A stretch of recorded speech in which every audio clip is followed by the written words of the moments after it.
కాకినాడ జిల్లా ఏలేశ్వరం మండలం రమణయ్యపేట నుండి గొంటివానిపాలెం మీదుగా జడ్డంగి అన్నవరం గ్రామాల గోతులతో చెడిపోయిన రోడ్డు వద్ద బుధవారం ఉదయం సిపిఐ-ఎంఎల్ రాష్ట్ర ఆర్గనైజింగ్ కార్యదర్శి కొసిరెడ్డి గణేశ్వరరావు నాయకత్వంలో ఆటో, పలువురు వాహనదారులు, కార్మికులు మరియు ప్రజలు ధర్నాను నిర్వహించారు. కాకినాడ జిల్లా ఏలేశ్వరం అడ్డతీగల మండలాల మధ్యలో రమణయ్యపేట నుండి గుంటువానిపాలెం అన్నవరం వరకు 15 కిలోమీటర్ల పరిధిలో గత తెలుగుదేశం ప్రభుత్వం నుండి వైఎస్ఆర్ ప్రభుత్వం పాలన పోయి మళ్ళీ తెలుగుదేశం కూటమి ప్రభుత్వ అధికారంలోకి వచ్చి సంవత్సరం కావస్తున్నా పట్టించుకోని పాలక కూటమి ప్రభుత్వం కాకినాడ అల్లూరి సీతారామరాజు జిల్లాల ప్రధాన మెయిన్ రోడ్డు, ఈ రోడ్డులో ఒక ఎమ్మెల్సీ, 2 ఎమ్మెల్యేలు ప్రయాణించే ప్రధానమైన రోడ్డు కనీసం వీరు అందరి కళ్లకు కనిపిస్తున్నాయా? కనిపిస్తే ఎందుకు ఈ రోడ్డును పట్టించుకోవడం లేదు? గత 6 నెలల క్రితం ఈ రోడ్డు వేస్తారా, గోడ కట్టమంటారా అని సిపిఐ-ఎంఎల్ నాయకత్వంలో రాష్ట్ర ముఖ్యమంత్రి నారా చంద్రబాబు నాయుడు, ఉప ముఖ్యమంత్రి కొనిదెల పవన్ కళ్యాణ్కి, మంత్రి నారా లోకేష్ కార్యాలయాలకు వెళ్ళి లిఖితపూర్వకంగా వినతి పత్రం ఇవ్వడం జరిగింది. వారి ఆఫీసుల నుండి రోడ్డు వేస్తున్నారట కదా అని ఫోన్ చేయడం, అడగడం జరిగిందని. కానీ ఇక్కడ రోడ్డు మాత్రం నిర్మాణం చేపట్టలేదు. కనీసం 30 రోజులలో పూర్తి స్థాయిలో తారు రోడ్డు వేయకపోతే జూన్ 1వ తేదీ 2025న గోడ కడతామని అల్టిమేటం పిలుపునివ్వడం జరిగిందని తెలిపారు. నా పేరు Kosireddy Ganeswararao, CPI ML organizing committee రాష్ట్ర కార్యదర్శిని. ప్రధానంగా ఏలేశ్వరం నుండి అన్నవరం వరకు ఉండేటువంటి రోడ్డు ఏదైతే ఉందో ఆ రోడ్డు 10 సంవత్సరాల నుంచి చెడిపోయింది. ప్రధానంగా రమణయ్యపేట నుంచి అన్నవరం వరకు కూడా గోతులతో 10 సంవత్సరాల నుండి చాలా ప్రమాదాలు జరుగుతున్నాయి. అనేక మంది గర్భిణీ స్త్రీలు చాలా ఇబ్బంది పడుతున్నారు. ఈ గోతుల్ని ముయ్యమని ఎన్నోసార్లు ఈ తెలుగుదేశం ప్రభుత్వం వాళ్ళే ధర్నాలు చేశారు, నిరసనలు చేశారు గతంలో. మరి అధికారంలోకి వచ్చిన తర్వాత తెలుగుదేశం నాయకులు నిద్రపోతున్నారు, వాళ్ళకి కళ్ళు కనిపించలేదా అని సిపిఐ-ఎంఎల్ పార్టీ తీవ్రంగా విమర్శిస్తూ ఉంది.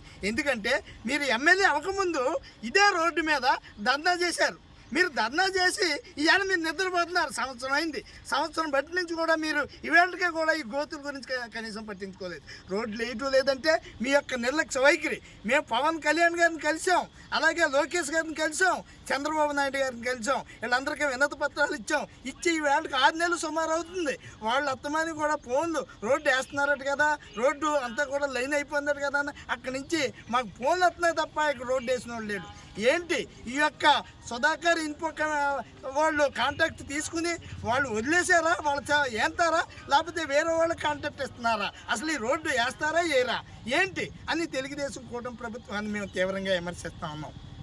ఎందుకంటే ఇక్కడ ఒక ఎమ్మెల్సీ వెళ్తాడు, 2 ఎమ్మెల్యేలు వెళ్తారు, ఇంకా ప్రజాప్రతినిధులు అందరూ కూడా ఈ రోడ్డుని వెళ్తున్నారు. ఇది అల్లూరి సీతారామరాజు జిల్లాకి అలాగే కాకినాడ జిల్లాకి ప్రధానమైన రోడ్డు.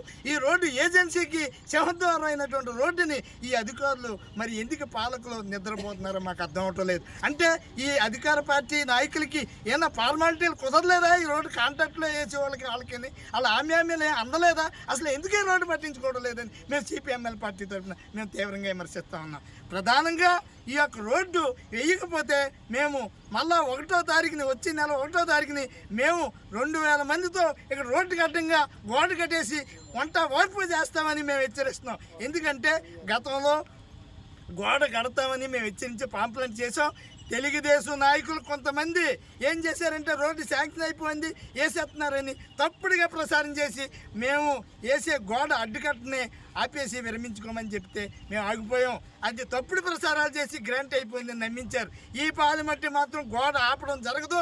మేము అరెస్టులైనా సిద్ధం అవుతాం, దేనికైనా రెడీ అవుతాం. ఖచ్చితంగా రోడ్డు వేయకపోతే తెలుగుదేశం ప్రభుత్వానికి, జగన్మోహన్ రెడ్డికి పట్టిన గదే మీకు పడద్దని ఏరియాలో హెచ్చరిస్తూ సిపిఐ-ఎంఎల్ పార్టీ తరఫున నేను తెలియపరుస్తా ఉన్నాను. నుండి ఈ మన్యానికి వెళ్ళేటువంటి రోడ్డు ఏదైతే ఉందో ఈ చెడిపోయిన రోడ్డు గిరిజనులకు ప్రధానమైన రోడ్డు. అంటే గిరిజనులు అంటే ఈ ప్రభుత్వానికి చిన్న చూపుగా కనిపిస్తుంది.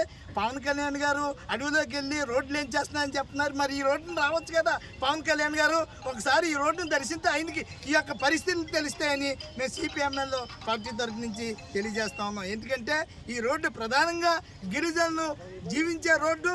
ప్రధానంగా ప్రతిరోజు కూడా రవాణా సౌకర్యాలు అన్నీ కూడా గిరిజనులు మసిలే రోడ్డు. ఈ రోడ్డుని వేయకపోతే గిరిజనులు మోసం చేసినట్టే అని మేము సిపిఐ-ఎంఎల్ పార్టీ తరఫు నుంచి కోరుతాము. ప్రభుత్వం నిర్లక్ష్య వైఖరి